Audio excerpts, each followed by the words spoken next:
All right, you sit down to eat a meal. Does it matter what you eat first in that meal? What do you guys think? All right, I'm seeing a lot of probablys, yeses. And here's what we know. When you eat, you are going to trigger a hormone response. Now, some hormones increase fat storage, and some hormones decrease fat storage. Hormones that decrease body fat include GLP-1, which you've been hearing about a lot in the news for the weight loss drugs, mimic that. GIP, leptin, your fat storage hormone that tells your brain how much fat you have, and sympathetic tone. Those things all can decrease fat storage, but some things can increase it. And the biggest culprit for increasing weight is insulin. It is something you don't want to have running high all the time, but cortisol, the stress hormone, can do it as well. Drugs like insulin, if you're taking insulin as a diabetic, it's very hard to lose weight when you're doing that because insulin's wanting to drive your weight up. Drugs that increase insulin can also cause weight gain. Drugs that increase insulin's effect can cause weight gain. And drugs that reduce insulin, like GLP-1 antagonist, can actually help lose weight. And there are natural ways for you to stimulate GLP-1. Make sure you've checked out our videos on that. So there are different things that can speed up or slow down our weight loss, stimulate hormones or not stimulate our hormones. And one of them is your glycemic index. Like a glycemic index has a lot to do with how fast foods are absorbed into the bloodstream, how fast those carbohydrates get into the bloodstream. We ideally want to have not too many high glycemic index foods because they are going to boost your blood sugar.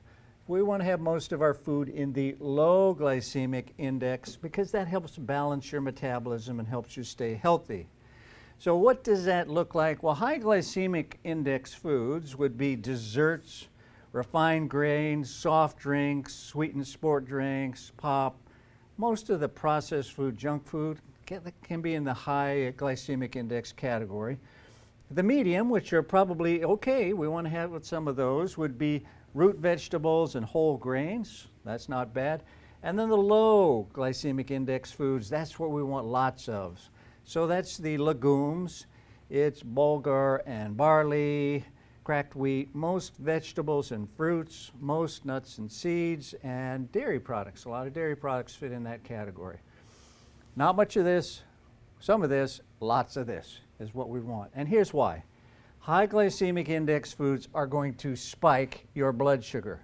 And then it's going to come down too low and you're going to have problems. Damage occurs to your body when this happens. Insulin is stimulated when this happens. Now, there are some things on the other end that can slow down the absorption of carbohydrates into the bloodstream, and fiber is one of those things. It can reduce the glycemic index. So if you eat something a little higher in carbs that has fiber in the meal, it will slow down that getting into your bloodstream. And resistant starches, starches that don't break down and totally digest, like legumes, green peas, things like that, also slow that down. And we're doing all these things because we don't want weight gain, we want weight loss. There's been a couple very, very good articles that came out, and I want to tell you about this one.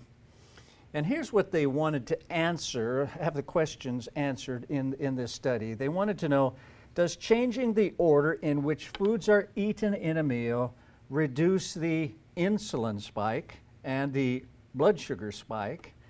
And does it matter when you eat something that is a high glycemic index? If it's in the same meal, does it really matter?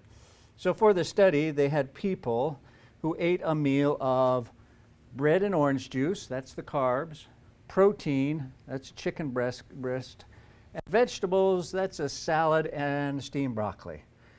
Not a terrible meal, although we tell you, go easy on the bread, and the orange juice is not my favorite. An orange would have been much better. But anyway, they ate these things.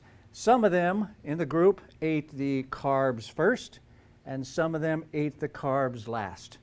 And then they went and they were switched to do it again in the opposite group. What happened was amazing. This is what happened to the blood sugar.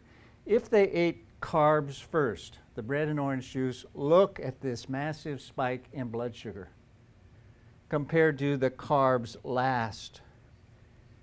If they ate the carbs last, after 1 hour, their blood sugar was 36% lower, and their insulin was 49% lower. And even 2 hours later, blood sugar is 16% lower and insulin is 40% lower. Now this is the exact same meal, exact same calories, but just the order in which they were eaten. In a follow-up study, they went a little farther. They separated the protein and vegetables. So now we got carbs, protein, or vegetables. Any one of those three can be eaten first. And here's what happened. When they ate the vegetables first, it seemed to lower insulin. So blood sugar spikes when you eat the carbs first. Protein and vegetables, both much lower. But look at the blood sugar drop here. Now this causes damage to your body. But you know what happens when your blood sugar gets down there? Any of you had that happen? You get a little weak, you get a little shaky, you'll get irritable, you'll get hangry, so crabby, yes. All those things happen when your blood sugar is low, and you're stimulated to eat and eat too much. The insulin also spiked too high. Eating the vegetables first seemed to be the absolute best. Protein wasn't much below that, but the insulin difference under this curve is 43% lower when the carbs were eaten last. So it's a tremendous difference. Every time this happens to your body, you're going to gain weight and you're going to wreck your systems. So it's insulin, not the carbs, that drives the weight gain, and there are many things that we can do to change how much these carbs are going to increase our blood sugar. We can change the order of the food. We want to do that. We can change the glycemic index, which you should be doing, and if you're following the 7 Systems plan, you're doing that.